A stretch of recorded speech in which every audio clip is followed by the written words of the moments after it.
From the Oklahoma newsroom, it's time for Thunder Thursday, our weekly extended look at Thunder basketball. I'm Jenny Carlson here in studio with fellow columnist Barry Trammell and Thunder beat writer Maddie Lee. All right, the next 30 minutes, it's all Paul George. We're just going to talk about Paul George for the next half hour, everybody. What would be wrong with that? He scores 47 points against Brooklyn on Wednesday night, game winner. Maddie, what do you point to when you look at the greatness of what Paul George did on Wednesday night? This is a bit of a dark horse because I think his shooting was incredible. Obviously, he gets hot. It seems like he can't miss a shot. But one of the moments that I thought was most incredible was when he's in the middle of this hot streak, and then he kicks it out to Jeremy Grant to take that corner three. And so it's just one of those moments where it's like he's hot, they're feeding him the ball. That's obviously what they need to be doing. Yeah. But he's also not getting just caught up in that moment, and he is looking for not necessarily looking for shots for other guys, but when they're opening up, he's like, all right, cool, I trust Jeremy Grant, I'm going to get him that corner three. I know that he can knock it down, even though I'm on a roll and have scored probably 20 points at this point in this fourth quarter alone. I'm going to get it to him. Yeah, I thought his calm, cool, really everything he does is calm and cool, Barry, but whether it was tapping out rebounds or continuing to be active on the defensive end, but then the way he sets up that game winner is just, it's textbook. You can't do it any better than he did it out there. No, and he got a great gift from D'Angelo Russell, who takes a shot with 10 seconds left in the game clock. Could have been, there's only a 3 or 4 second difference in the shot clock game. Nets could have run it way down and put the Thunder in a position to inbound the ball with only 2 or 3 seconds left. Not time for a cool play like Billy drew up and Russ and George did it, but he was incredibly cool. And you're right, he's just cool under pressure. And it's stunning, when we read about these new numbers we're hearing. It's his first game winner in the last 10 or was it 20 seconds in forever, certainly as a Thunder. And two things. One, those things are hard to make. If you hear somebody saying, well, he hits half his game-winning shot. No, he doesn't. Nobody does. These things are pretty rare. That's why we celebrate them. If they happened every night, we wouldn't even keep track of them. So just a phenomenal game by George. And what I liked about him, he was there for a while. He was just unbelievably hot. It was a swish fest. Later, his shot was going in. It wasn't off. Some of them were rattling in. The game winner rattled in.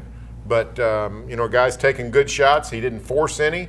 And, the Nets, being the Nets, sort of let him shoot a lot. And, and it worked out great for the good guys. Obviously, the deep stuff everybody's going to be talking about, Maddie, but the variety of ways that Paul scored in the fourth quarter, to me, that may be a little bit unappreciated because of all the threes that he hit, and obviously the game winner being a three.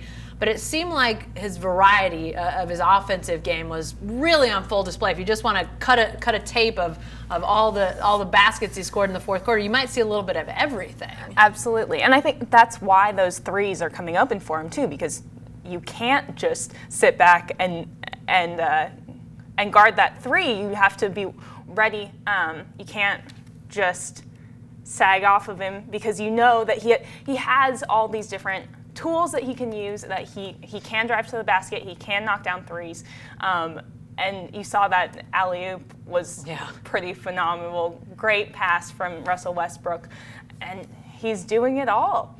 And assisting too. Yeah, right. And what I liked about was the variety. He hits 3 straight threes to sort of ignite the rally, but then he gets 3 straight buckets in transition mostly, getting back, fast break, and taking passes, taking the ball himself. So he sort of sensed that, I'm not going to be able to shoot threes the rest of the game. I better need to get some other things going, and it just worked out great. In there's a 7 possession stretch. He makes baskets on 6 of them, and Adams makes a foul shot on the other one. So really, he got the game. When you look at the comeback, Paul's hot streak got the Thunder back in the game quick. They got close with 3 minutes left. Anybody can win when it's close with 3 minutes. Personal admission here, I fell asleep with my 6-year-old last night, and I was not. I paused the game. I knew, I had no idea. I paused it in real time, and I was gonna go back out and watch the rest of it. but I stupidly looked at my phone and I found out what the final score was. Because when I left it, there was no way the Thunder was winning. In the third quarter, there's no way. So I knew what was happening. And to see it come down knowing, oh my gosh, with 8 minutes or so, it really wasn't that close, guys. And then to see what was going to happen, to know it was coming, it was really unbelievable how quickly it took off. But Maddie, that's the type of thing that Paul George can do. And, we've seen that over time, but still, you sort of have to sit back in awe because he doesn't necessarily spontaneously combust like he did on Wednesday night. That's something you don't always get a chance to see. No, absolutely. And like you mentioned, the first 3 quarters were terrible. Yeah. We're all going to focus on the last quarter because that was the most exciting and part of the game and the part that you actually have things to talk about. But the first 3 quarters was bad offense, bad defense. They looked, the way that Eric put it last night on the podcast was they looked like they had been in New York for an extra day, which they had. And so no one was doing anything right. The bench really struggled. And then as soon as Paul George hits that hot streak, he energizes the rest of the team, and so everyone starts clicking around him. You have Russell Westbrook getting 5 assists in that last quarter and just really coming together on all fronts. Better defense, clearly better offense, especially from Paul George. But a lot of people, Barry mentioned that game winner stat. He has this reputation. People will joke about him not being able to hit game winners, and after the game he said that doesn't really bother me. I don't look at the stats. Who knows if how true that is, but he said something interesting where he was like, I'm happy with what I do, and the people who are making those memes and everything, they're not happy with themselves. So Shots fired, shots fired. Something about internet memes, yes, and people behind him. I think it's really interesting that he doesn't really have the game-winning thing in his arsenal. So to hit that shot was a big deal. But Barry, as Maddie mentioned, the first 3 quarters were pretty unmitigated disaster for the Thunder, and it was really kind of shocking from my perspective that they had played so well 2 nights earlier in Detroit, really manhandled the Pistons, Blake Griffin, that group up there, and then to really have a dud 3/4 of a game before Paul George rides to the rescue. That was a little bit of a surprise. This New York effect, and Eric talked about the LA effect, it's not nothing. It exists. Richard Jefferson talked about it yesterday on NBA TV. This is a factor. When you get the chance to go spend a day or 2 in New York, these guys take advantage of it, and no telling what they do or what time they get in and everything else. And they played like they were asleep for 3 quarters. Did they play like they did a late night show with Jimmy Fallon, perhaps? Was that?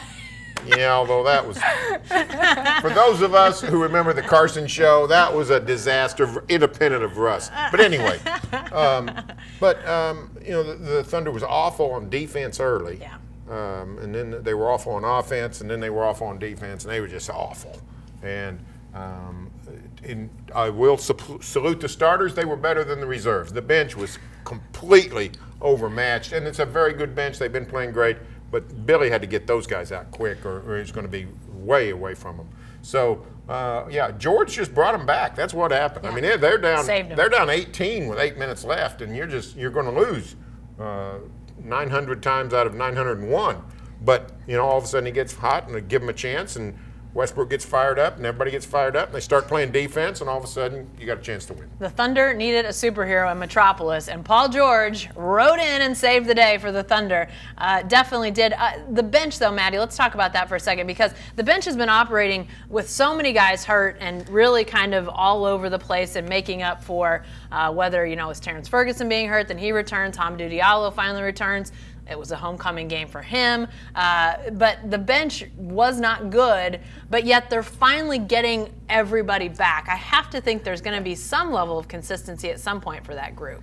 You'd think so. And they were really good before you see those injuries. And like you mentioned, I think Hamidou Diallo and Terrence Ferguson going out, that really shifts everything. And then also Russell Westbrook was out for a stretch too, so then you have Dennis Schroeder with the first unit, and he was fine.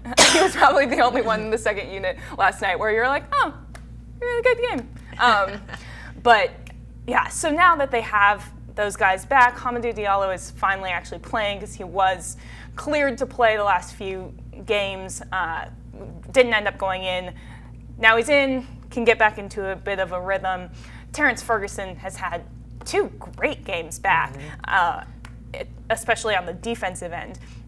And so now that you have, like you said, the consistency, you're able to get back into that rhythm.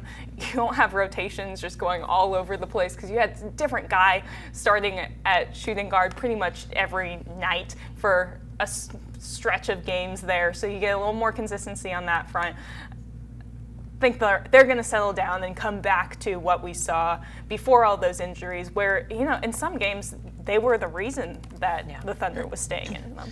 I know that, we're still so early in the season, December. But, Barry, the way that the West has dominated the East, even with the LA/New York effect, if you're the Thunder, you don't want to go to play the Nets and suffer this bad loss and look back in April and say, ugh, had a chance to sweep that Eastern, 3-game road trip, didn't do it, had that clunker.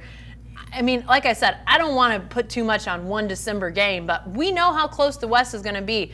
Winning this East Coast swing, going undefeated, that's no small thing for this team. No, look at it this way. When you play the East, it's birdie holes. The West, it's tough, 490-yard par 4s, par 3s, 220 yards surrounded by traps and rough and everything else. Then all of a sudden you hit some birdie holes when you go to Chicago and Brooklyn and Orlando and Charlotte, which are actually halfway decent teams. You got to make your money in the East because you're going to be fighting for your life in the West.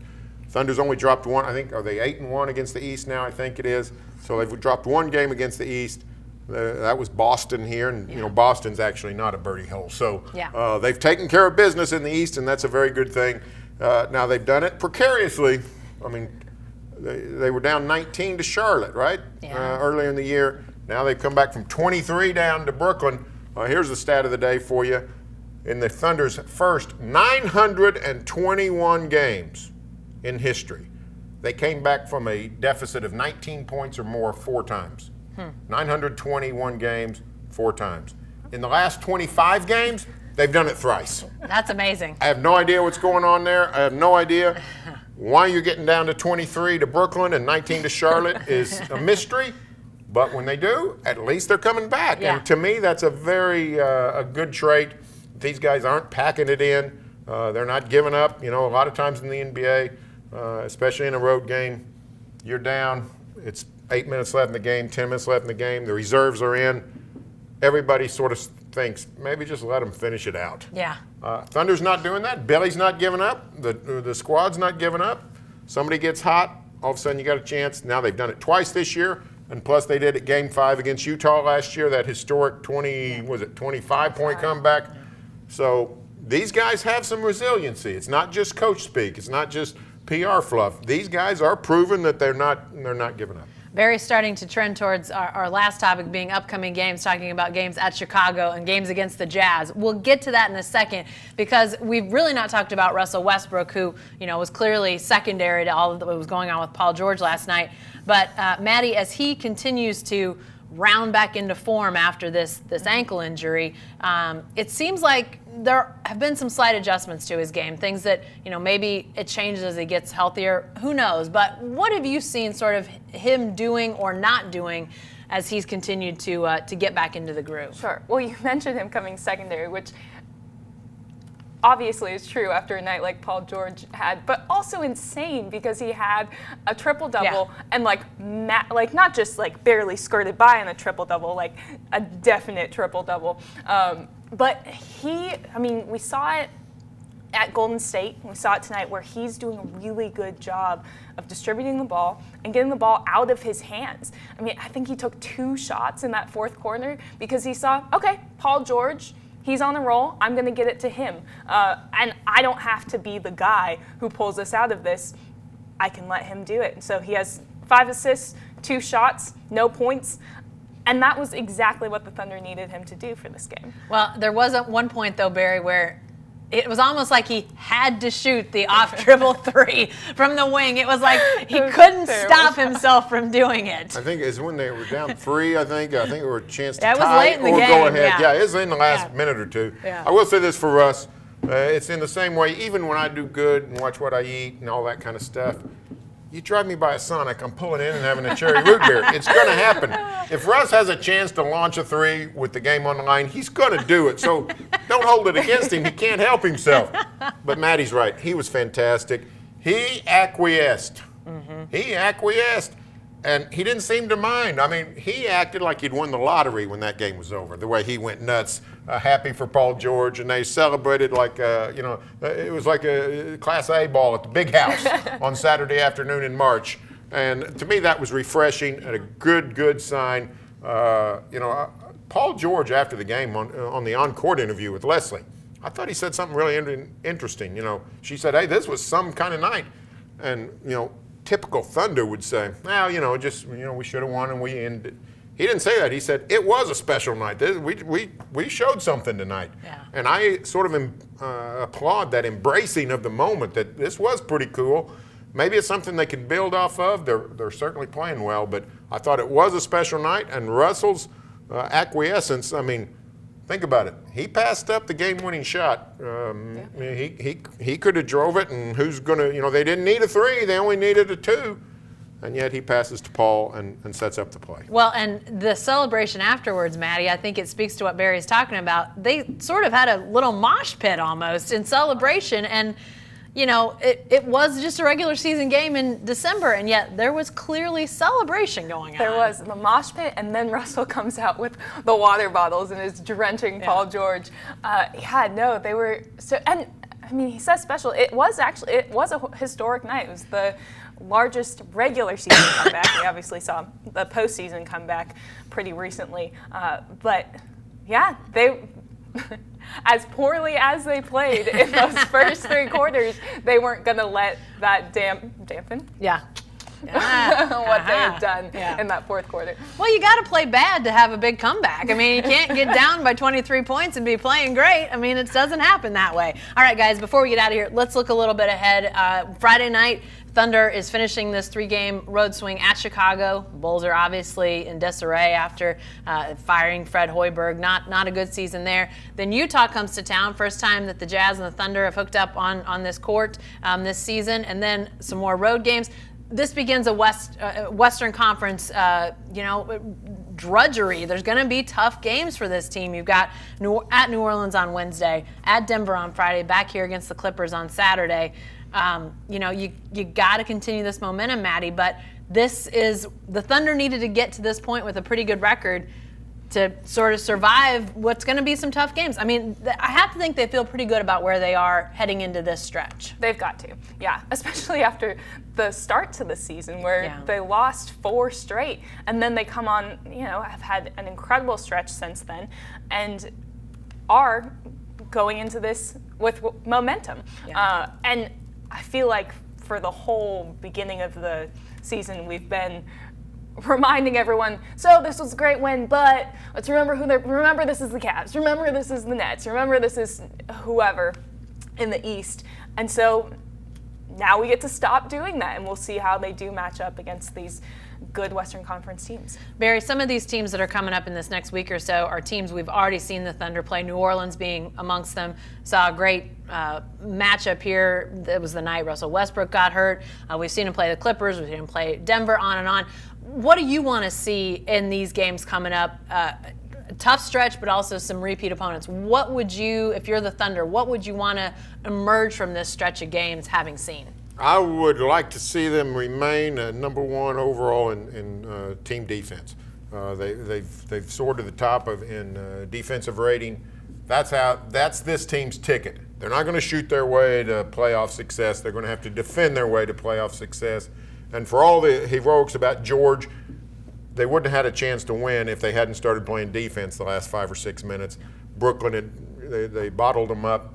The spigot was turned off. Brooklyn was not able to score. I think they had, 7 points in the last 6 minutes or whatever it was. Yeah. So you got to, that's what this team has to do. Even to the point where last night they take Steven Adams off the court with 2:10, 2:13 to go.